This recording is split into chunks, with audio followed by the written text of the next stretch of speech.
with another movie review for you today. And today I'm going to be reviewing the movie that we all have been waiting for. If you're a fan of this guy, you know who I'm talking about.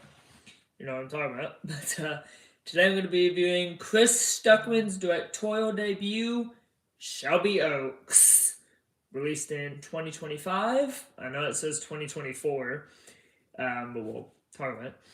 And yeah, this is Chris Stuckman's very first movie that he directed. And before I get into the movie, I will, talk about Chris a little bit. Um, yeah, but I'm gonna give you the plot, and then I'll talk about Chris Stuckman, and then I'll talk about the movie. The plot of the movie basically follows a woman whose sister went missing in the abandoned town of Shelby Oaks, and she basically has to try and find her, learn what happened to her, learn where she is, and yeah, all that stuff. So, like I said, this is the directorial debut of Chris Stuckman, and um, yeah, this is his very first movie that he's ever directed. He has done some short films back in the day. Um, so my relationship with Chris Stuckman is very different. I think I started watching him back in 2015, I think. So I didn't actually watch him when he first started on YouTube back in 2009 because I didn't know about YouTube until then. Um, but I did watch Chris Stuckman back in 2015. And I still kind of watch him, even though the whole controversy surrounding him, which I'll talk about. I've actually talked about him before when he did the Madam Web video, and everybody was just tearing into him for that. I've already talked about that, so I'm not gonna talk about that. But yeah, Chris Stuckman, he's always been my favorite YouTuber, movie reviewer. I love him. I love Jeremy Johns. I still watch Jeremy Johns. But Chris Stuckman has always wanted to make movies. He's stated that countless times. He's wanted to be a filmmaker. He made movies when he was 14 and 15. He's a ex Jehovah's Witness, which if you guys didn't know that, he's talked about that in the past. He's talked about that, and that's actually why he had to leave his previous channel that he had, because the Jehovah's Witnesses were forcing him to shut down his channel and forcing him to, and basically trying to force him not to make movies. But as you all know, he left, and he really hasn't talked much about that. I mean, he did a whole video talking about that, talking about his experience with that, how it kind of basically ruined his whole life. But yeah, Chris has always wanted to make movies. He's always said he's wanted to be a filmmaker. He always wanted to work in Hollywood. And around 2021, I guess, 2020. Oh, and then in 2018, he stopped doing worst of the year lists, which is what every movie reviewer does. Every YouTuber does it. I can't wait to do it this year. But yeah, in 2018, he decided to stop doing worst ofs. He wasn't going to do worst ofs. And that got a lot of controversy. People did not like the fact that he didn't want to do worst ofs. I think the Flip Pick called him out on that. John Flickinger called him out on that. Everybody called him out on that because that's what people subscribe to him for. And I've noticed that ever since he made that video, ever since he made the video I'm about to talk about, he's kind of lost subscribers. Like people don't want to watch him anymore because um, in 2021 he basically decided he he basically made a video basically saying that he's no longer going to be doing negative reviews. He's no longer going to be criticizing movies because he feels like that's too negative, like you're being too negative on a movie. And so he wanted to be like a film appreciation channel because he's afraid that if he talks negative about a movie, the company that he made, the company's not going to want to make, not going to want to work with him. So he's terrified of saying that movies suck. He's terrified of giving movies bad reviews because he's afraid that if he does, they're not going to want to work with him and all that. So yeah, in 2021, he made the controversial decision that he was not going to do negative reviews anymore. And that's sort of when people decided, well, if you're not going to do negative reviews anymore, I don't want to watch you anymore because that's what I subscribe to you for. And if you're not going to do that anymore, why am I bothered? Why am I watching you? Like, I don't know. If you're not gonna do negative reviews, I don't want to watch you anymore. That's the whole reason I've subscribed to you.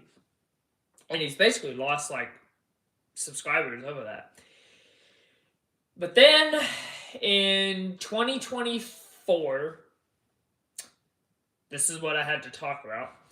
He made the controversial thing talking about Madam Web, that we need to talk about this. Basically blaming the filmmakers, basically blaming the studios for Madam Web, um, which, a lot of people took way too far, which clearly, if you watch the video, you clearly know that he did not like Madam Web. And a lot of people thought he's praising Madam Web, even though Madam Web is a terrible movie. And I'll agree, Madam Web is a fucking piece of shit. Like, Madam Web is a terrible movie. But people basically thought Chris was praising the movie, like praising the director. And when I saw that, I was like, no, the director didn't do a good job. Dakota Johnson didn't do a good job. So no, why are you praising why are you praising the film? The movie sucks. But he was terrified of saying that the movie sucks, which I'm not terrified to say it. I thought Madam Web was a piece of shit. Everybody thought Madam Web was a piece of shit. So that's where we are in Chris Stuckman's life, and now here we are 4 years later, and he's made a movie. And, he got the fans to fund it.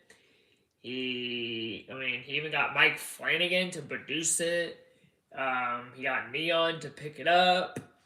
And I've been wanting to see this movie. I've been waiting for it to come out, and it finally did. And I finally saw it, and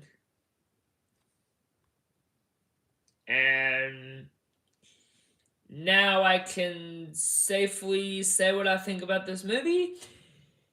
And as far as Chris's directorial debut, it's really good. I really enjoyed.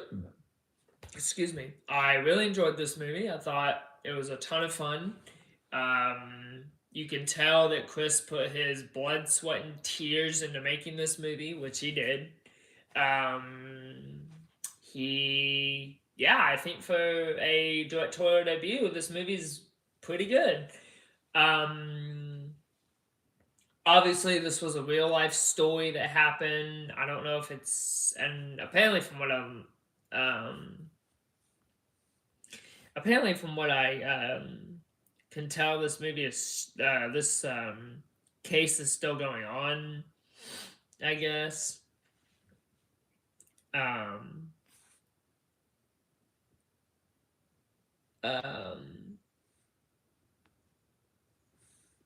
Yeah. So I was gonna actually look it up to see if it was real or not.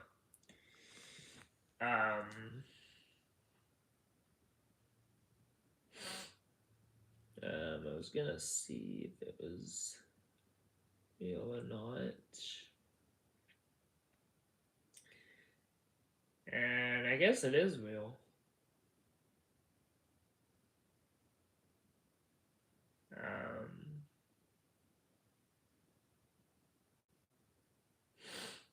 um,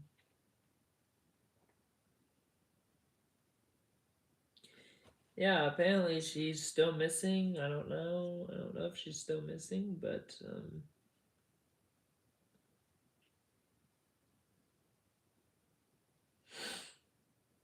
anyway, yeah, that's all I'll say about that. But yeah, I liked this movie. Um, I think Chris's direction of the film was good, and say what you will about Chris Stuckman. I mean, whether you like him or you hate him, um, you gotta admit the man has always wanted to make movies. He said that countless times in his videos, in his reviews, and yeah, I mean, now he's gotten to do what he wants to do, and I praise him for that. I really do. I praise Chris for not being afraid to do what you want to do. And yeah. So I mean, I praise Chris for you know getting out there and doing what you want to do, and if you're passionate about something and somebody tries to tell you that you're no good at doing it, um, just do it. Just if you're passionate about something and you know that it's something you want to do, and people are telling you that you shouldn't do it, don't listen to them. If you're passionate about doing what you want to do it. Don't listen to anybody. Don't listen to what people think. You do you. If you've got a passion for something, you do it. You do it. I know I've heard that my whole life and I'm still doing it. So yeah. But anyway, that's my view of Shelby Oaks. Yeah. So yep, this is Dawson. Thanks so much for watching. Don't forget to subscribe down below. And I'll see you for another movie review. Bye.